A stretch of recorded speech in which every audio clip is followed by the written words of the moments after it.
ZP CEO సీటుతో ఇద్దరు అమాత్యులు కబడ్డీ ఆడేస్తున్నారు. మంత్రుల్ని కాదని ఈ పీఠాన్ని దక్కించుకున్న అధికారికి చుక్కలు చూపించారు. అమాత్యులకే తెలియకుండా జడ్పీ సీఈఓ పోస్టు సొంతం చేసుకున్న సదరు ఆఫీసర్ ఇప్పుడు మంత్రులకు బెండైపోయారట. అమాత్యులకు భయపడి సీఈఓ కుర్చీలో కూడా కూర్చోలేదు. ఇంతలో జడ్పీ సీఈఓ నియామకానికి ఉత్తర్వులు వచ్చిన దారిలోనే వెనక్కి వెళ్లిపోయాయి.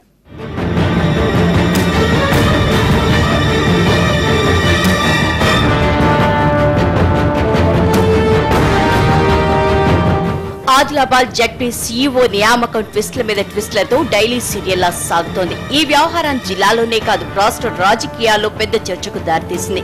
అసలు సీఈఓ సీటుకి ఎప్పుడు ఎవరు ఎలా వస్తారో తెలీదు, ఎప్పుడు సర్దుకుంటారో తెలీదు. అనిత గ్రేస్ పదవీకాలం ముగిసిన దగ్గర నుంచి హైడ్రామా కొనసాగుతూనే ఉంది. మొదట్లో పశ్చిమ జిల్లా అధ్యక్షుడిగా ఉన్న లోక్ భూమారెడ్డి అల్లుడు ఆదిలాబాద్ ఎంపీడీఓ జితేందర్ రెడ్డిని ఇన్ఛార్జ్ సీఈఓగా నియమించారు. సీఎం పేషీ స్థాయిలో మంత్రులు జోగు రామన్న, ఇంద్రకరణ్ రెడ్డి చక్రం తిప్పారని సమాచారం. తనను కాదని తనకంటే తక్కువ సీనియారిటీ ఉన్న జితేందర్ రెడ్డిని ఎలా నియమిస్తారు అంటూ ఎంపీడీఓ శేషాద్రి కోర్టును ఆశ్రయించారు. ప్రభుత్వంలో ఉన్న ఓ కీలక అధికారి దగ్గర తనకు జరిగిన అన్యాయాన్ని చెప్పుకున్నారు.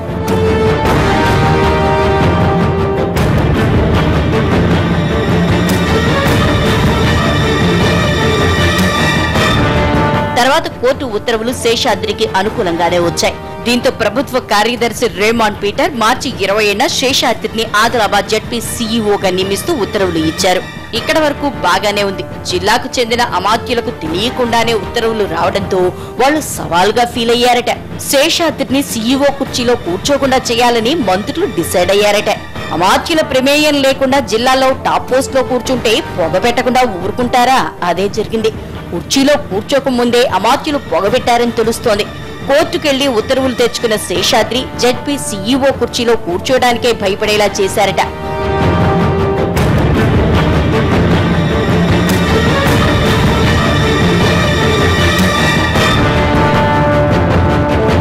ఉత్తర్వులు వచ్చిన వెంటనే బాధ్యతలు స్వీకరించకుండా మంత్రులు ఇద్దరి దర్శనం చేసుకున్నారట శేషాద్రి. 2-3 రోజులు తిరిగితే తప్ప అపాయింట్మెంట్ ఇవ్వకుండా తమ పవరేంటో చూపించారట అమాత్యులు.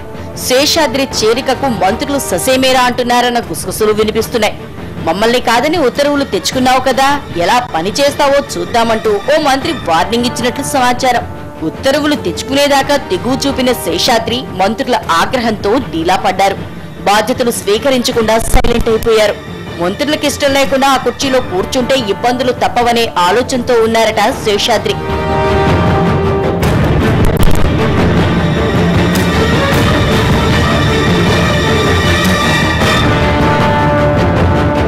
రెండు మూడు సార్లు ఫోన్ చేసి అడిగినా బాధ్యతలు స్వీకరించేందుకు శేషాద్రి రాలేదంటున్నారు కలెక్టర్.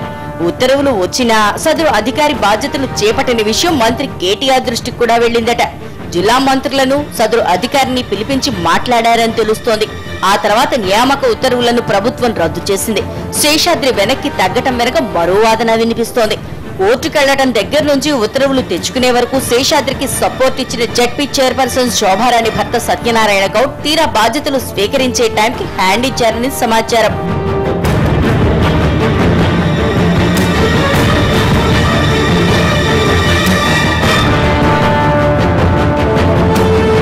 సత్యనారాయణ గౌడ్ అండతో కోర్టుకెళ్లిన శేషాద్రికి ఇప్పుడు సినిమా కనిపిస్తోంది.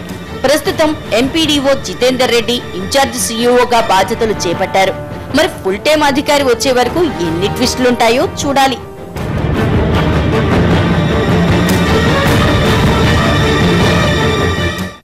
ఆఫ్ ది రికార్డ్ లో మరో షార్ట్ బ్రేక్.